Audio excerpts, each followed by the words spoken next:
Nous voulons vraiment souhaiter la bienvenue au couple vers Willigen. Je répète encore parce que ici on n'a pas l'habitude de dire ces noms-là. Alléluia.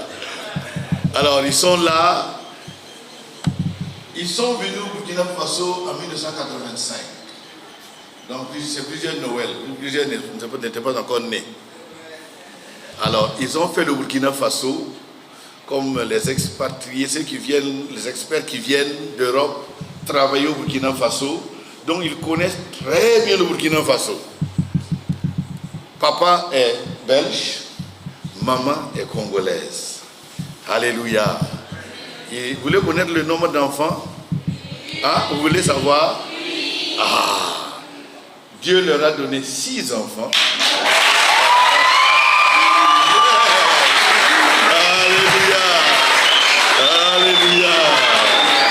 Yes. Et les enfants sont tous grands, des médecins, des avocats, des ingénieurs. Oh, chacun est grand dans sa position. Allez, hein? 18 petits-enfants. Alléluia. Alléluia. Alléluia. Chaque année, ils viennent au Burkina Faso au mois de novembre. Et cette année, nous avons décidé de les inviter. Donc, ce n'est pas leur première fois au Burkina Faso. Chaque année, depuis les 15-17 ans, là, ça dépasse ça, ils viennent au Burkina Faso pour parfois 3 semaines, 1 mois. Ils ont un ministère spécial. Papa est pasteur, maman est prophétesse. Et voilà, nous avons choisi de les avoir ce soir, en attendant encore d'autres occasions. Et nous voulons vraiment dire un grand merci d'avoir accepté notre invitation. J'ai demandé 2 soirées, mais avec le programme très chargé, maman m'a dit avant-hier, l'autre jour, que non, désolé, c'est seulement une soirée. Donc c'est seulement ce soir. Mais on attend l'année prochaine, n'est-ce pas? L'année prochaine, tout dépend du programme. Alléluia. Donc je vais céder le micro. Ils viennent à papa, qui viendra prendre la parole, vous dire ce qu'il y a sur son cœur, et maintenant nous dire qui va prêcher. Alléluia. Alléluia. Dieu est grand, n'est-ce pas? Il est miséricorde. Le psaume 136, il y a 26 versets. Dans ces 26 versets, il est dit, car notre Dieu est miséricorde. Amen, amen. Dieu est bon, n'est-ce pas? Je suis vraiment très content de vous voir. Je ne vous connaissais pas, mais en tout cas, je suis heureux, vraiment heureux. C'est un privilège pour moi de vous connaître. Alléluia. C'est un privilège. Parce que je suis conscient, n'est-ce pas? Je suis conscient que c'est un privilège, n'est-ce pas? Et Dieu vraiment, il m'aime tellement, je me suis dit, mais c'est incroyable. Vraiment. Je ne connais pas ce lieu. Ce lieu est tellement merveilleux, n'est-ce pas? Plein d'enfants de Dieu qui vont faire avancer le royaume de Dieu. Amen, amen. Nous sommes très, très, très heureux d'être là. On ne s'imaginait pas que c'était comme ça. On dit, Seigneur, quel privilège d'être là et de parler aux personnes comme vous. Vous êtes tellement important aux yeux de Dieu. Vous avez tellement de la valeur. Et vous êtes la valeur ajoutée dans cette nation et dans ce monde. Amen.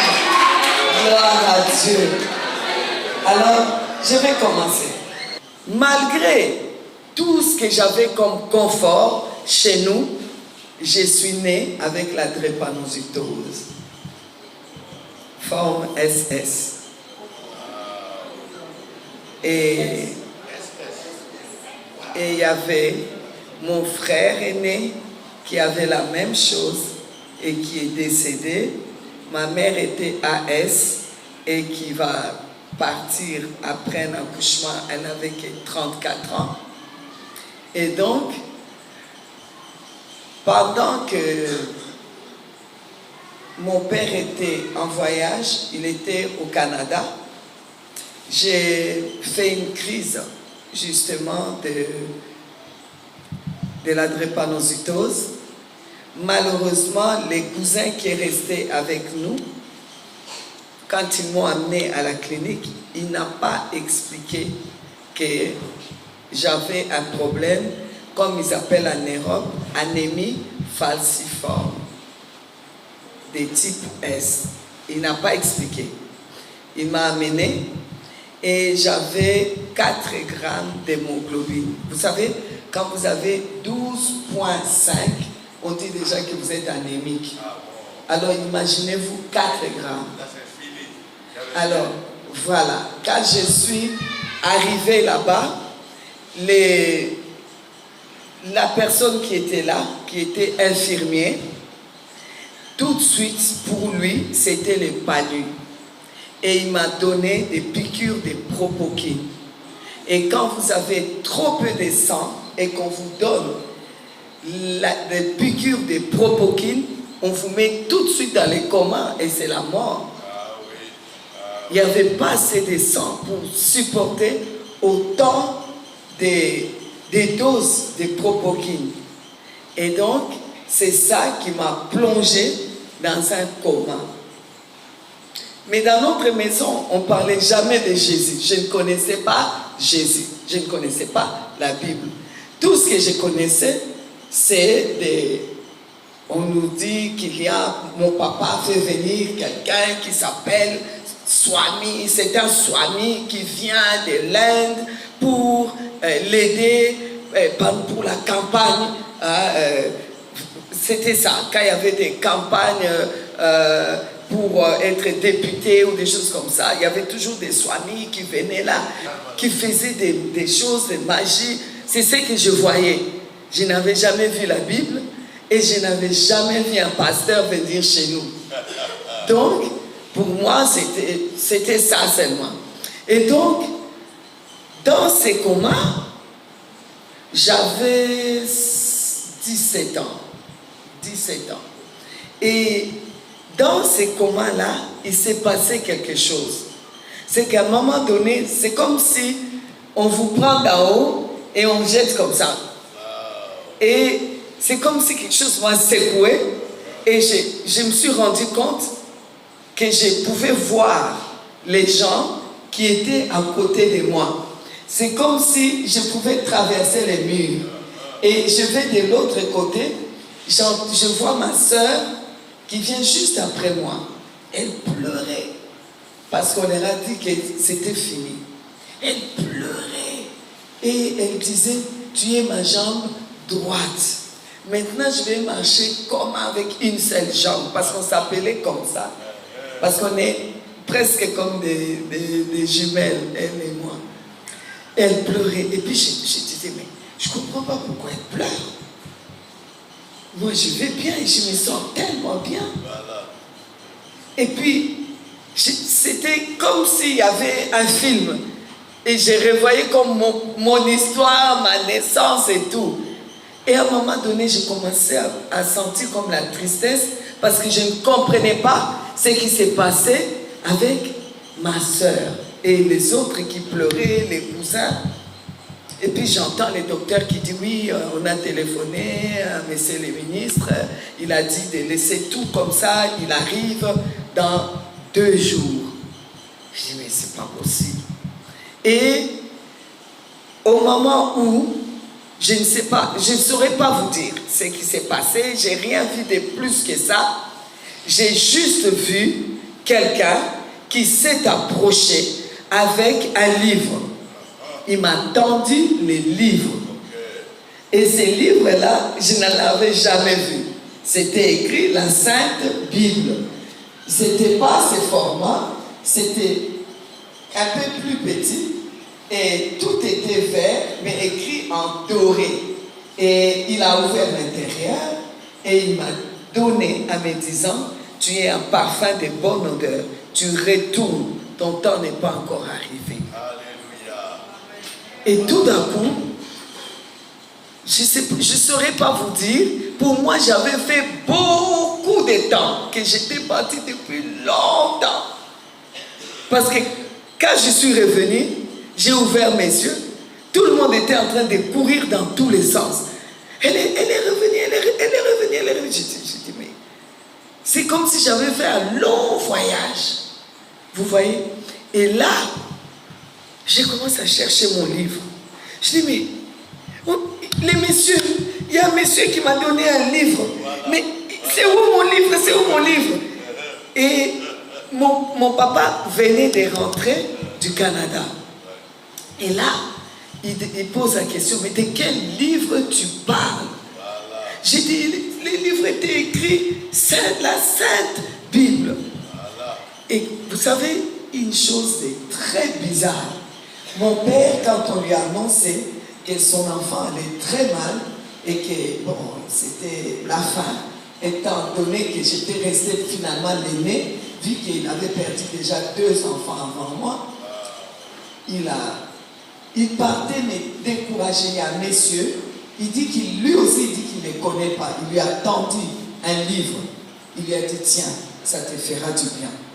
Et lui, c'est quelqu'un qui aimait beaucoup lire. Donc, quelqu'un lui a tendu ça. Et puis lui, il s'est dit, ben, c'est un beau livre, je ne vais jamais le lire parce que ça ne me dit rien. Mais je le mettrai dans ma bibliothèque parce que c'est très beau. Et donc, quand moi j'ai commencé à chercher qui a pris, qui a touché, mais j'étais vraiment comme fâché. Mon père, il dit au médecin, il faut la calmer. J'arrive. Il est allé à la maison, il a amené les livres. Quand il m'a remis les livres, j'ai dit, mais pourquoi tu as touché? C'est pour moi. Le monsieur me l'a donné à moi. Il dit, mais il croyait qu'en fait j'ai débloqué. Il dit, mais c'est pas à toi, on m'a donné. Mais non, c'est à moi. Ok, ça va, il n'y a pas de problème, ne te fâche pas. C'est à toi, prends. J'ai pris ces livres. Et je vous assure que, bon, je n'ai pas su marcher directement. Je suis resté longtemps sans marcher. Les articulations, ça n'allait pas. Il fallait faire des séances. J'ai passé mon temps. J'ai dit que le Seigneur a permis ça pour que je lise ces livres-là. Je l'ai lu, je ne sais pas, je ne saurais plus vous dire combien de fois. Genèse jusqu'à Apocalypse. Je recommence, je lis, je recommence, je lis. Et puis un jour, mon père vient me voir, je dis, je pense que je suis prophète. Et puis il me dit, qu'est-ce que tu racontes? Ça n'existe pas, ces histoires. Et puis, je lui ai dit, tu te souviens, quand je t'avais dit telle chose, c'est arrivé. Quand je dis ça, c'est arrivé. Il dit, oui, mais c'est parce que les ancêtres te parlent. Et c'est pour cela que tu arrives à dire des choses. Je dis, non, je ne crois pas. Et ce qu'on vous dit, c'est un peu seulement. Par la grâce de Dieu, on pourra vous dire plus la prochaine fois. Mais c'est simplement pour vous dire, Dieu te connaît. Quel que soit là où tu es, qui tu es, dans quelle famille tu es né, on croit ou on ne croit pas. Si la grâce de Dieu t'a localisé, tu vas finir par le servir et il va te rencontrer. Tu peux être comment, mais c'est toi, si Dieu a dit que la faveur t'a localisé, amen, ça t'a localisé. J'étais dans une famille où il n'y avait pas la croyance. Lui, il était dans une famille qui était catholique, mais parmi ses frères, c'est lui que Dieu a localisé parmi 8 enfants de son père et de sa mère. Et moi, de mon père et de ma mère, nous étions 10 enfants. Et la grâce de Dieu m'a localisé. Amen. Je voudrais dire que tu n'es pas ici par hasard et tu ne m'écoutes pas par hasard. La faveur de Dieu t'a localisé. Amen. Quel que soit ce qu'on a dit de toi, moi on m'a dit que je ne veux pas, d'abord on a dit à papa que je ne veux pas dépasser 6 ans. Après j'ai dépassé 6 ans. Après on dit non, 12 ans. Après, j'ai dépassé 12 ans. Après, ils ont dit 18 ans. J'ai dépassé 18 ans. Après, finalement, me voici, je suis devenue grand-mère. C'est pour dire que c'est Dieu qui sait. C'est lui qui te connaît. Quelle que soit la maladie, quelles que soient les difficultés. Moi, j'ai cru que l'argent et l'or pouvaient faire quelque chose pour moi. Ça n'a rien fait. J'ai perdu mon frère. J'aimais beaucoup mon frère. L'autre, je ne l'ai pas beaucoup connu. Mais mon grand frère, je l'ai beaucoup aimé. Mon grand frère Oscar était vraiment un ami. Il est parti. Malgré tous les moyens qu'on avait, il nous manquait Jésus. Si on avait Jésus, je suis sûr que mon frère, il allait encore être là. Parce que moi, je suis là. Amen. Et en plus, lui, il n'avait pas beaucoup de crises comme moi. Quand j'ai fait des crises, c'était terrible. Mais lui, il est parti. Je vous assure, tout ce que je croyais que je ne pouvais pas avoir, ni enfant, ni mari, ni diplôme, ni travail, Dieu me l'a donné. Amen. Et là où tout était impossible, Dieu a rendu ça possible. Et comme si ça ne suffisait pas, il va me trouver quelqu'un qui avait des preuves qu'il était stérile. Et j'ai dit, mais Seigneur, déjà, je ne suis pas, c'est pas vraiment ça. Au moins, si je pouvais avoir ne fils qu'un enfant, tu vas me chercher. Bon, tant pis. Et je lui ai dit que je croyais. Parce que depuis que j'avais lu la Bible là, je vous assure que les choses se sont passées très très bien. J'ai pu avoir une mère spirituelle qui m'a encadrée et j'ai pu vraiment reconnaître Jésus-Christ. J'ai commencé à l'aimer et à les servir. Et comme dirait mon mari, c'est ma mère spirituelle, je suis sa mère spirituelle. Je l'ai mis à genoux, je dis, maintenant tu vas recevoir Jésus. Amen. Donc, ce que je vais vous dire, Dieu répond à la foi. Dès que je l'ai rencontré comme ça et que j'ai commencé à lire la parole, là, ce que j'ai premièrement saisi, c'est que c'est Dieu là répond à la foi. Et souvent, je choque les gens parce que je leur dis, Dieu ne répond pas à la prière, mais il répond à la foi. Amen. Amen. Parce qu'il y a beaucoup de gens qui prient. Beaucoup de gens prient. Mais Dieu répond à la foi. Alors je viens vous encourager. Quel que soit ce qu'on a dit, quel que soit ou comment tu vis, quelle que soit ta famille, je viens t'encourager. Crois seulement qu'il y a un Dieu qui t'a localisé, le seul, le créateur de l'univers et de l'humanité. Il t'a localisé, il t'a localisé. Tu dois croire que tout est possible. Il est le Dieu de tout ce qu'on appelle possibilité pour ta vie. Alors, s'il te plaît, il faut juste... Je vais encore vous choquer, je vais dire, je ne te dis pas crois en Dieu, mais crois Dieu. Crois Dieu. Tu le crois simplement. C'est parce que Jésus est dans la parole et il est la parole. Quand on dit la foi vient de ce qu'on entend, donc ça vient de lui. Crois Jésus.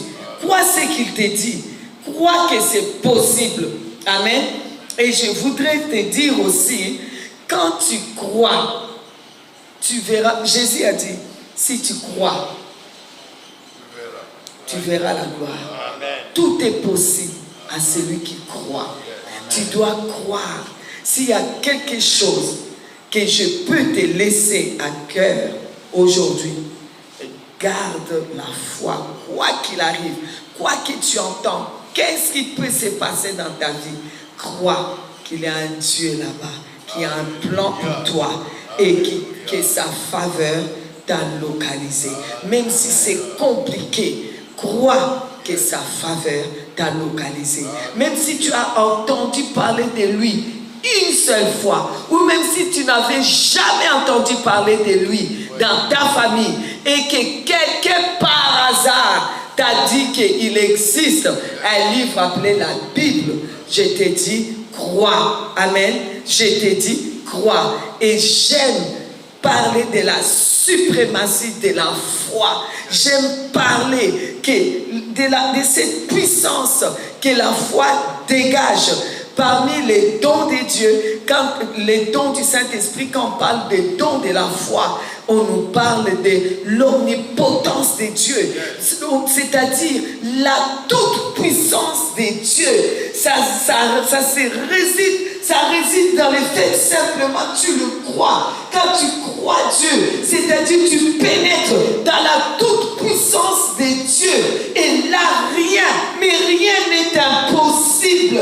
Il n'y a pas quelque chose qui sera impossible. Quand on dira que c'est impossible, l'omnipotence de Dieu où tu attaches ta foi te montrera que c'est possible. Te montrera que c'est possible.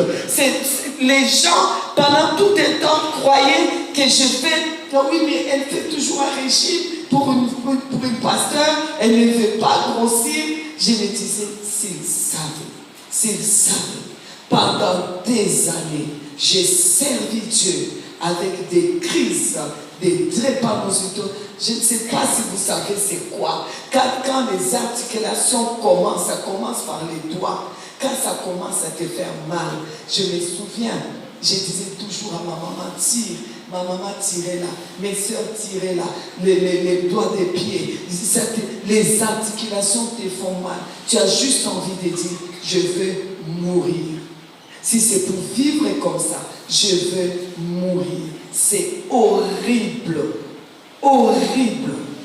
Je me souviens que quand j'ai eu mon 3e enfant, je n'ai pas vu l'enfant jusqu'à ce que l'enfant avait 3 mois.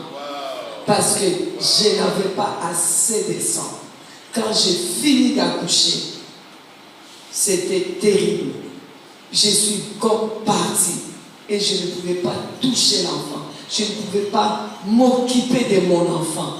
Mais je n'ai jamais douté de l'omnipotence, de la puissance de Dieu. Je savais que c'est Dieu a un plan pour moi. Il va me guérir. Il va faire que ça va disparaître. Un jour, ça viendra. Ça va partir. Et je vais vous dire quelque chose avant de lire les passages que j'ai pour vous et qu'on clôture. Je suis venue une fois au Burkina Faso avec l'invitation de Feu Bishop Adama. C'est là qu'il y avait votre papa qui était à l'église là et il était assis derrière. On a fait le séminaire. Quand on a vu, vraiment, avec force, il y avait vraiment une force, une puissance du Saint-Esprit terrible. Les 2e jours, je ne me sentais pas bien. J'ai dit à Adama, je ne me sens pas bien. Mais vu que mon logeur, ils ont la clinique Nina, pour ceux qui savent, et lui, il a toujours été comme mon médecin. Il a été mon médecin depuis qu'on s'est rencontrés en 85. Il m'a dit, je vois que tu n'es pas trop bien. On va faire les examens de sang. Quand il a fait, il m'a dit, ou tu arrêtes les séminaires, tu rentres à la clinique, je remets du sang, ou tu rentres en Belgique immédiatement. Mais je ne conseillerais pas que tu rentres en Belgique. Je te remets du sang d'abord. J'ai dit, non, il n'y a rien qui me plaît. J'ai dit, je vais terminer le séminaire. Quand j'ai fini, je rentre en Belgique. Il dit, tu ne pourras pas. J'ai dit, pourquoi? Il dit, là, tu as 3,5 d'hémoglobine. J'ai dit, je vais faire le séminaire. J'ai dit, on ne s'est pas entendu comme ça avec mon Dieu. Je le crois. Je crois qu'il est capable. Il a promis ma guérison. Ce n'est pas mon problème. Je vous assure, j'ai fait toute la semaine. Et ça, c'était le 2e jour qu'on m'a dit ça. J'ai terminé les 7 jours. Il avait peur chaque fois que je rentre. Il dit, mais c'est pas possible. Mais c'est pas possible. Et j'ai pris mon avion. Arrivé, donc on est rentré. il y avait le pasteur Adama, il y avait moi, et il y avait Maman Deborah. Je crois qu'on était venu avec un autre pasteur qui est parti maintenant aux États-Unis, Gansore Zachary. On était ensemble dans l'avion. Et tous pensaient que j'ai dormi. Mais en fait, j'étais dans le coma. Quand l'avion est descendu, on me réveille, rien. C'est l'ambulance qui m'a pris là. Direct hôpital. On appelle mes enfants, on appelle mon mari. Tout le monde arrive. Et moi, je n'étais plus là. Mais je voyais là où j'étais des orchidées. Ce sont des fleurs que j'aime. Je voyais des orchidées partout. Et mes enfants étaient là. J'entendais maintenant de loin mon fils, celui qui est pasteur, le pasteur David. Il dit, Jésus, c'est pas normal. C'est pas encore, tu as dit qu'elle est le parfum de bonne odeur. Ce n'est pas encore le temps que le parfum soit répandu. C'est pas possible. Moi, je ne suis pas d'accord avec toi. Il parlait comme ça. Moi, je l'entendais de loin. Et ses frères qui pleuraient aussi, mes filles, j'entendais aussi comme de loin. À un moment donné, j'ai ouvert mes yeux. Et je vois mon fils David. Je dis, oh non. Je dis quoi? Je dis, mais moi, je croyais que j'étais déjà partie. J'avais des orchidées. Méchante femme! Donc toi, avec nous, on t'a pleuré. Toi, tu t'es préparé à partir. Mais t'es vraiment mauvaise. Il a fermé la porte de la chambre, il est parti. Mais je vous assure, depuis ces jours-là, je n'ai plus jamais fait une crise. Alléluia. Plus jamais une crise. Alléluia. Plus jamais. Ça va faire, je crois maintenant, ça va faire quelque chose comme 10 ans. Ça doit faire quelque chose comme 10 ans. Plus jamais je n'ai plus de crise. Mais si j'avais dit, je suis converti et j'ai encore eu une crise et encore une crise, j'ai eu tous les enfants avec des crises et chaque fois les médecins disent ça suffit, il faut que tu arrêtes d'accoucher et ça me suffit, tu es irresponsable. Si chaque fois si j'avais abandonné de croire en Dieu, je crois que même mes enfants, ils n'allaient pas suivre Dieu. Ils savent d'où ils viennent. Je vous assure, croyez Dieu.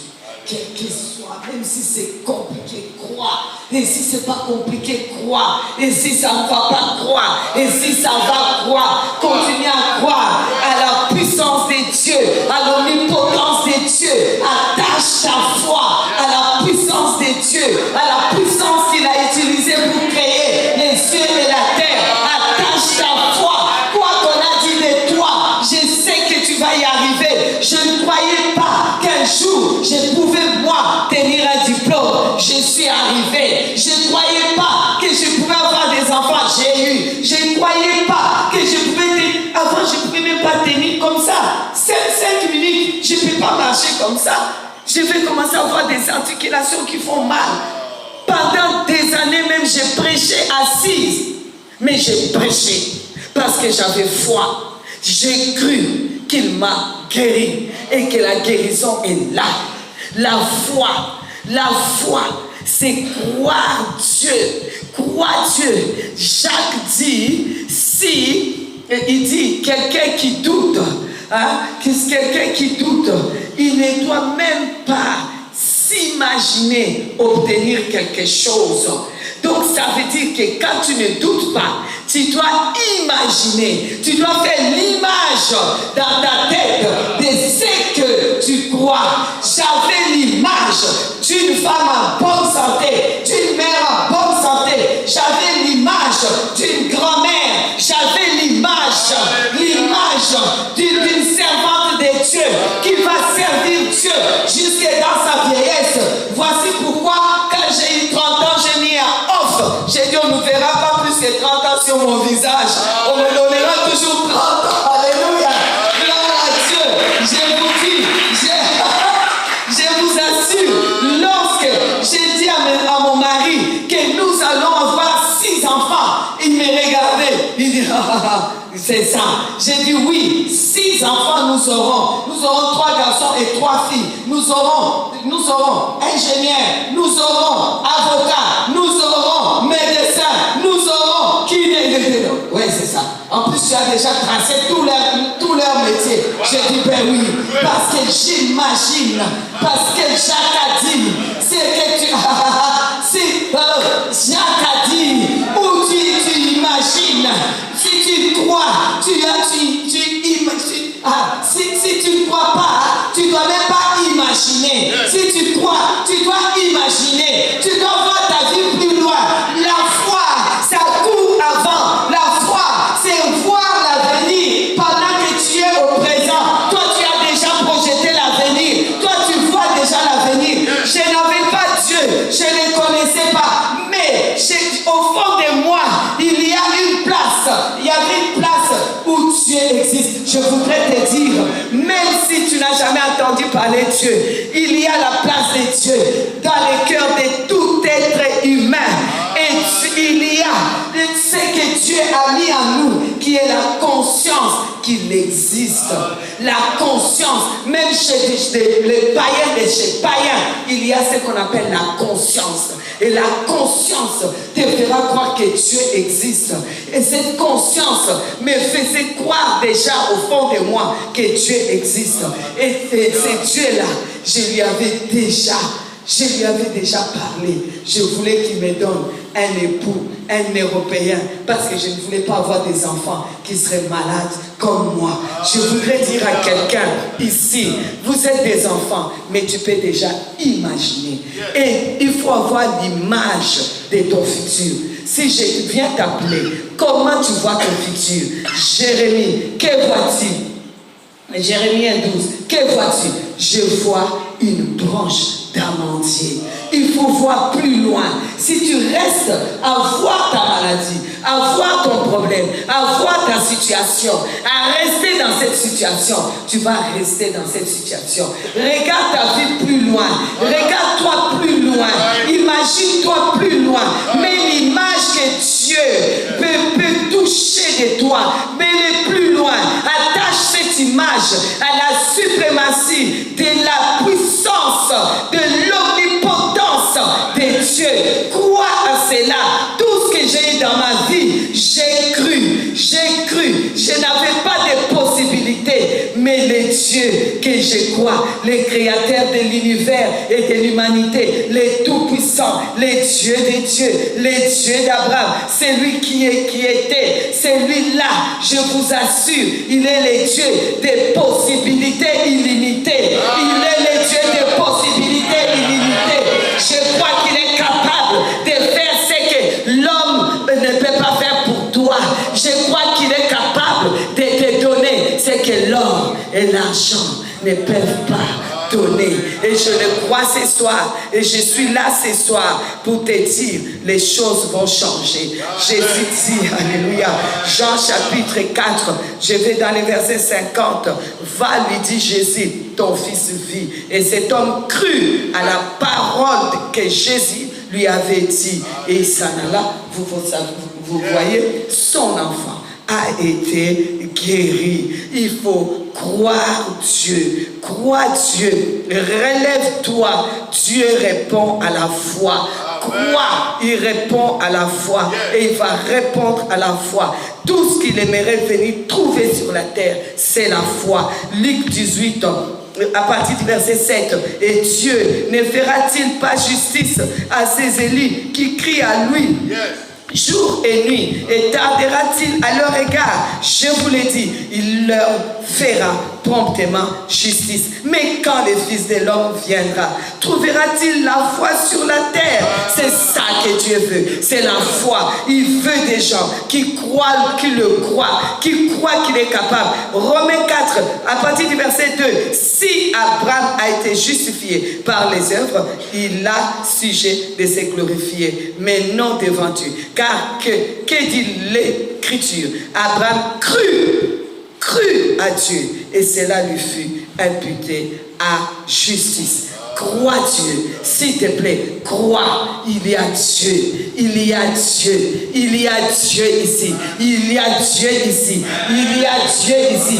Jésus dit, il est écrit dans Jean 1er, au commencement était la parole, et la parole était avec Dieu, et la parole était Dieu. La parole de Dieu, c'est Dieu, la parole de Dieu, c'est Jésus. Crois simplement, crois Dieu, c'est-à-dire tu crois à la parole, crois Dieu, crois, c'est juste croire comme un enfant. J'ai cru, tout ce que j'ai dans ma vie, c'est parce que j'ai cru.